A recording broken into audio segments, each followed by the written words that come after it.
You know, when I started contemplating marriage, the Lord asked me, what is the purpose of marriage?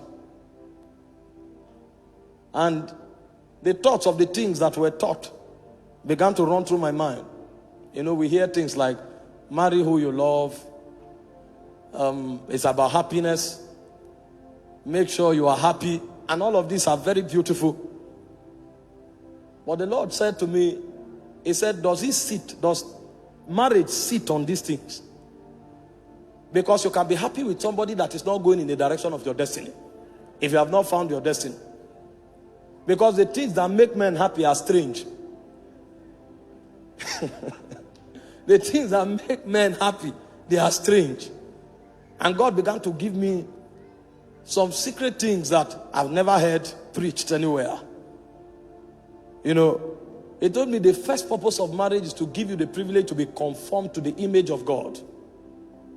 He said that is why you will not find who you want to marry on the street.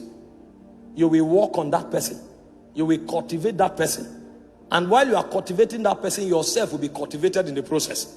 So you may be looking for a woman that is patient. Meanwhile, her impatience is what will help you to learn temperance and endurance. So when God points at your wife may not have patience. So if you are looking for marriage to be happy, and you think happiness is about patience, you will miss your wife. Because the idea is that you'll be conformed to the image of Christ. Meanwhile, the endurance that you don't have is our patience that will teach you that endurance. So God will deliberately allow you to marry her, and it may take you 6 years to cultivate endurance. And you will learn it by teaching her. That's a school of the spirit. So he said a higher purpose of marriage is for you to be conformed to the image of God. So that happiness will be captured in fulfillment, not in excitement. It is when you have cultivated her and the glory in her spirit begins to emanate, that's when you'll be fulfilled. It's in that fulfillment that you'll be happy. And I never saw it anywhere. So I began to, you know, I used to love tall and fair damsels. And my goal of happiness was to find a woman without blemish. When I went to pray, I gazed into the spirit and I contemplated a tall and elegant damsel, flawless in expression. He said, what I'm looking for is for you to be conformed to the image of God. So it changed my paradigm. So when the purpose of a thing is not known, the abuse is inevitable. He told me the second purpose of marriage is to preserve divine heritage. He said the reason you could trace Jesus back to Adam is because God trapped that divine order in a bloodline. So when men hide things, they hide them in a bank. But when God hides things, he hides it in men. So the choices of marriage is to help transfer eternal ordinations from one generation to another. So it is God's way of hiding dimensions of the spirit. So God will prefer you marry someone with a godly heritage than to marry a diva. Because God is trapping an ordination. And only in such vessels can eternal ordination be captured. I said, wow. I was not ready to marry. If I married 5 years ago, my wife would have been a goddess. But my ministry would have ended by now. He said the third purpose of marriage is worship. He said because it is in finding your wife that you will learn how to bend your will. Because worship is not a good song. Worship is the ability to conform to the will of the Father. So it is it's not what I desire, it's what you desire. Not my will, but thine. And he said it's a marriage that you will discover that. I said, wow. So when the purpose of a thing is not known, the abuse is inevitable.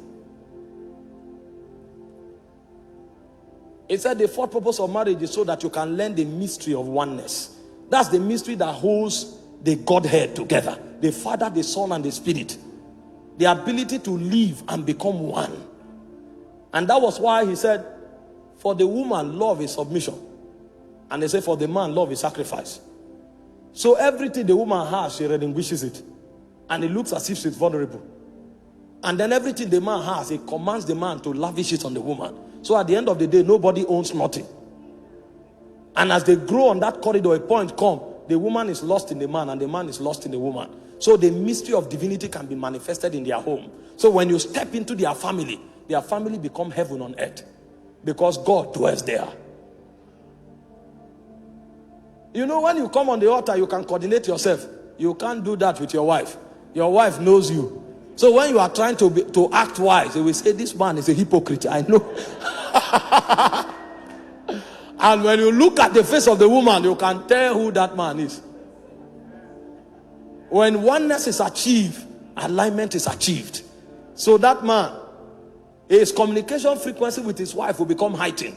When he looks at that woman, he is saying much more than words can ever articulate. That's a mystery. It's only in the Godhead that you find such mystery. That the Son can be on earth. He knows what the Father is doing in heaven. It's oneness. He said the fifth purpose is priesthood. He said, when the purpose of a thing is not known, abuse is inevitable. So when our gathering tonight is to help us understand why we were called. Why we were called. Why God summoned us. And what He brought us to achieve for Him on the face of the earth. Because God did not call us for the formality of a call. Because if it was about the formality, when you come to church and you are excited, that would have been enough. But there is something God wants to achieve that is deeper than our excitement. Even though our excitement is part of it. Because He gave us emotion. If it was not necessary, He wouldn't have given us the emotion He gave us. But beyond it, there is something God wants to achieve. And that was why last night, we began our journey by understanding who God is. And we said, before time was, God existed. Because God dwelt in Himself. In fact, the name God means self-existent one. So He doesn't need nothing to be God. The difference between you and God is that He doesn't need you to be God, but you need Him to be human. So before creation ever was, God was. Before the spirit realm was created, He existed in Himself. So God was both Him and He was the house of God. Because God lived as God and He lived in God. And He needed nothing to be God. But a point came when love compelled Him. And on the strength of the push and the insistence of love, God decided to begin to extend the civilization that was in His inside. He began to extend it so that He could interact with what is in Him outside of Him. So the idea behind creation, the 24 elders told us, is that all things should please God. So what was happening between the Father, the Son, and the Spirit, He wanted to extend it beyond His boundaries so that He could interact with other beings outside of Him. That was why He began the project of creation. So that when He interacts with the angelic, that which happened in the community of the Godhead can happen outside of the community of the Godhead. That was why creation was designed. And we said for creation to be accurate, we must go back to understand what is it that governed the civilization of God. And we said there were three things that govern the civilization of God. The first is the will of the Father. The second is the wisdom of the Father. And the third is the purpose of the Father. Everything we